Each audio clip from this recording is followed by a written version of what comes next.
వేదిక మీద ఉన్న పెద్దలకు, పాత్రికేయ సోదరులకు అందరికీ నమస్కారం. విషయాలు చిరంజీవి సార్ గారు, అదేవిధంగా బాలరాజ్ అన్న, మిగతా సోదరులు చెప్పారు. తెలంగాణ వ్యతిరేక శక్తులే తెలంగాణ గడ్డ మీదకి వచ్చి మాట్లాడుతున్నాయి. తెలంగాణను అడ్డుకున్న శక్తులే ఇవాళ తెలంగాణలో మరొక జాగా అడ్డా కోసం ఇవాళ ముందుకు వస్తూ ఉన్నాయి. కూటమి పేరుతో కుమ్మక్క అనేది స్పష్టంగా అర్థమవుతూ ఉన్నది. నిమ్మాటికి కూడా ఇది మా జాగీర్ కాబట్టే తొలి దశలో ఇడ్లీ సాంబార్ గోబ్యాక్ అన్నం, మళ్ళీ దశలో మా రాష్ట్రం వచ్చేంత వరకు పొలిమేర దాటి కొడతామని చెప్పాం. అట్లా వీరోచిత పోరాటాల ద్వారానే తెలంగాణ రాష్ట్రం సాధించుకున్నాం. 1200 విద్యార్థుల బలిదానాల పోరాట త్యాగ ఫలితంగా తెలంగాణ వచ్చింది తప్ప ఎవడి దయాదాక్షల మీద తెలంగాణ రాలేదు. అలాంటి తెలంగాణలో పరిపాలనలో భాగంగా ఉన్న ఇవాళ రాష్ట్ర ప్రభుత్వాలు, కేంద్ర ప్రభుత్వాలు కూడా ఇవాళ బీజేపీ, టీడీపీ, జనసేన 3 కూటమి పేరు మీద ఇవాళ ఈ రాష్ట్రంలో అధికారం రావడం కోసం పట్టుతున్న కుట్రలో భాగమే ఇవాళ స్పష్టంగా అర్థమవుతా ఉంది. నిజంగా ఇక్కడ తెలంగాణ ప్రజల పోరాటాలను గుర్తించకుండా ఉగ్రవాదం పేరుతో అవమానిస్తావు, త్యాగాలని ఇవాళ అవమానించే పరిస్థితి కనబడతా ఉంది.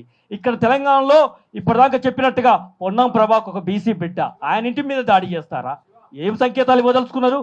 బీసీల మీద దాడి చేసి తెలంగాణలో వచ్చి తెలంగాణ బిడ్డల ఇంట్ల మీద దాడులు చేసి ఇవాళ తెలంగాణ అడ్డుకోవడానికి చూస్తే అట్లాంటి వ్యక్తుల మీద ఇవాళ ఈ బీసీ సమాజం కూడా ఊరుకోదు. ఇక్కడ బీసీ బహుజన సమాజం రావాలి. ముమ్మాటికి ఇది తెలంగాణ ప్రజల జాగీరే, ఇది బహుజనుల జాగీరే, రాబోయేది కూడా బహుజన రాజ్యం కోసం జాగీరుగానే మేము పోరాడతాం. ఇక్కడ ఆంధ్ర కాంట్రాక్టర్లు, పెత్తందారులు కొనసాగుతూ ఉంటే వారి కోసము నువ్వు వత్తాసు పలికావు. ఇక్కడ భూములు నిర్మించుకుంది, ఇల్లు నిర్మించుకుంది, కానీ ఖాళీ చేసిపోవాల్సినోడివి. ఇంకా 10 ఏళ్ళ రాజధాని పేరు మీద నాటకాలు ఆడావు. తెలంగాణ వస్తే అన్నం తిన్నాం, అన్ని ముట్టుకోనని చెప్పిన మీరు తెలంగాణలో ఇంకా కుట్రలు పండుతూ ఉన్నారు. ఇది ముమ్మాటికి ఇవాళ తెలంగాణ వ్యతిరేక శక్తులే. ఇవాళ కులగణంలో, జనగణంలో కులగణన చేర్చలేదు అని చెప్పేసి బీజేపీ ప్రభుత్వాన్ని మాట్లాడు. బీజేపీలో ఉన్న పెద్దలు మాట్లాడుతూ ఉంటే తెలంగాణకు వ్యతిరేకంగా నువ్వు ఎక్కడ కూడా మాట్లాడలేదు. 2 కళ్ళ సిద్ధాంతము టీడీపీది, 1 ఓటు 2 రాష్ట్రాలు బీజేపీవి. నీదేమో నేను అన్నం ముట్టుకోను, నేను పొట్టి శ్రీరాములు ఇక్కడ గొప్ప అని చెప్పి మాట్లాడిన నీవు, నీ అన్న ఎక్కడ కూడా తెలంగాణ ప్రజలకు 1 సీటు కూడా ఇవ్వలేదు. ప్రజారాజ్యం పేరు మీద ఆంధ్రకే పరిమితమైనవు. ఇక్కడ ప్రజల్ని మభ్య మాటలు చెప్పేసి మరొక వలస వచ్చి ఇక్కడ భూములు మమ్మల్ని తిడతానని మాట్లాడుతూ ఉన్నారు. మీరు దోచుకున్న దానికి 1,00,000 సార్లు తెచ్చినా తక్కువే. మా జీవితాలే నాశనమైనవి. ఆస్తులు, అభివృద్ధి, మేము కరువుతో కొట్లాడుతూ ఉంటే కోనసీమల కొబ్బరి చెట్లు పోయినాయి, నష్టపరిహారం ఇచ్చే చరిత్ర ఈ రాష్ట్రంలో జరిగింది. మాకు ఇక్కడ ప్రజల కరెంటు లేదు, నీళ్లు లేవు.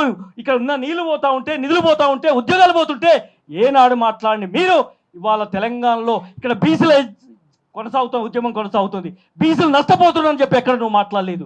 బీసీలకు అన్యాయం జరుగుతుందని చెప్పేసి ఇక్కడ కాంగ్రెస్ మీద మాట్లాడవు, లేకపోతే టీఆర్ఎస్ మీద మాట్లాడవు. రొయ్యల పులుసు, చేపల కూరతో మాటిని మీరు అలాయి బలాయి తీసుకొని నీళ్ళ పేరు మీద రాజకీయం చేస్తూ ఉన్నారు. ఇవాళ ఈ రాష్ట్రంలో కూడా ఇంకా నీళ్ళ పేరు మీద, నిధుల పేరు మీద ఇంకా రాజకీయాలు కొనసాగుతున్నాయి. ఇక్కడ ఇవాళ పొన్నం మీద కానీ బీసీల మీద జరుగుతున్నప్పుడు రేవంత్ రెడ్డి ఎందుకు స్పందించలేదో సమాధానం చెప్పాల్సిన అవసరం ఉంది. బీసీలు అంటే మీకు అంత చులకనా? అదే ఇంకా రెడ్ల మీదనో కమ్మల మీదనో జరిగితే ఇవాళ ఆంధ్ర విగ్రహాలు పెట్టుకుంటున్న మీరు తెలంగాణ బహుజనులు విస్మరించారు. కాబట్టి ఇది తెలంగాణ వ్యతిరేక శక్తుల కుట్రను బీసీ సమాజం తిప్పికొడుతుందని చెప్పి ఈ సందర్భంగా ఇక్కడ ఎవరికి అడ్డా లేదు. రాబోయేది బీసీల జెండా, బీసీల అడ్డాగానే బీసీల పోరాటాలు కొనసాగుతాయని చెప్తూ, అది నైజామును తరిమినాం, మిమ్మల్ని తరగడం పెద్ద లెక్క కాదు, అది పోరాటాల గడ్డగా ఇవాళ చూపిస్తుంది అని చెప్పేసి చెప్తూ సెలవు తీసుకుంటాం.